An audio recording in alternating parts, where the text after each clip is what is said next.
কি পেয়েছিস? খুব খুশি এটা পেয়ে? হ্যাঁ, তোর গলার মালাটা একবার দেখা।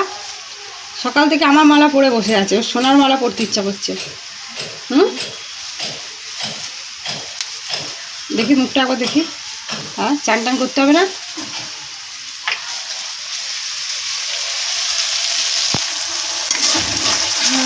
রান্না বান্না হচ্ছে, মশলাটা কষানো হয়ে গেছে। এবার ইঁচড়টাকে আলুটাকে দিয়ে ভালো করে এবার কষাবো।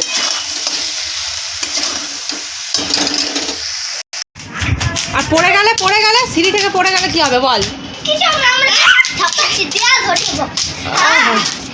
খুব আরাম লাগছে বল, ফটফট করে খাচ্ছে।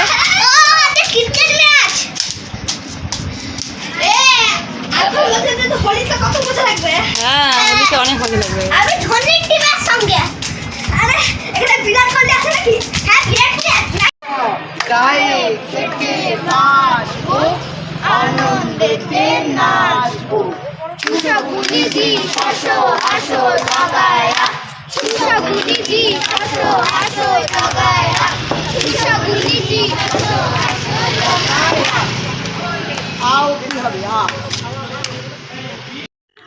সারাদিন কাজকর্মের মধ্যে থেকেও নিজেকে একটু ভালো রাখার চেষ্টা করি। আর তার জন্য প্রত্যেক দিন তো বিকালবেলা আসি, এই যে সব পেয়েছি আসরে। এরপর আজকে তো যেমন তেমন গেল, কাল থেকে তো আমাদের হোলি, দোলযাত্রা। তো সেই কারণে আবির টাবির কিনতে হবে, তাই ছেলেকে নিয়ে বেরিয়ে পড়লাম সন্ধ্যার দিকে। তো ছেলের তো রাস্তায় এসেই বায়না ফুচকা, ও প্রচণ্ড ফুচকা খেতে ভালোবাসে। আর আগে অত ফুচকাও ভালোবাসতো না। আর আমি ভাবলাম আজকে খাবো না, কিন্তু আমিও লোভ সামলাতে পারলাম না, তাই টপাটপ করে ফুচকা খেয়েই নিলাম। রাস্তা আসতে না আসতেই বাবা রে, রাস্তায় আজকে প্রচণ্ড কি ভিড়। সবাই রং কেনার জন্য বাইরে বেরিয়েছে, যেমন আমরা বেরিয়েছি। আর রং বলতে সেরকম আমরা যেমন ছোটোবেলায় আগে হনুমান রং খেলতাম, এখন কিন্তু বাচ্চারা সব আবির দিয়েই সন্তুষ্ট হয়ে যায়। তাই আবিরের দোকানে চলে এলাম। আর দেখো কত পিচকারি আর কত রং।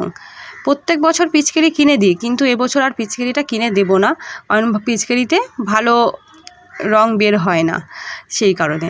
তো কম দামের কিনি, যেহেতু 40 টাকা 50 টাকারই পিচকারি কিনি।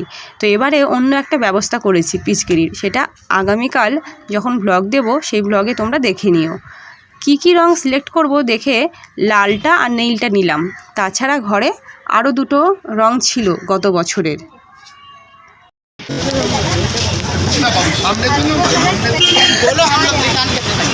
ওটা না, ওটা আকাশি ব্লু, মানে নীল। দেখ গা, ওই যে দেখাচ্ছে বেগুনি কালারে।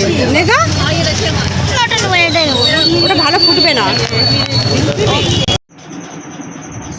সাবুর পাপড় মনে হয়, বুঝলি? হ্যালো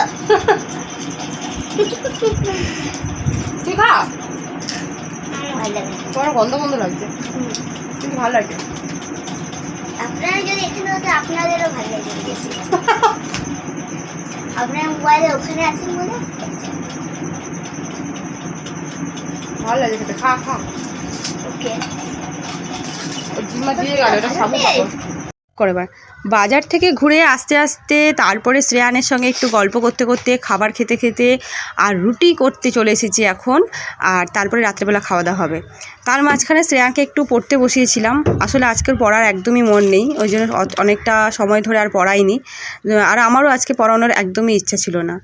তো সারাদিন ধরে এইভাবেই কাটালাম। আর এখন রাত্রেবেলা একটু রাতের রুটির অর্ডার ছিল, সেটাই এখন কমপ্লিট করে রাতের খাওয়া দাওয়া করে আমরা শুয়ে পড়বো।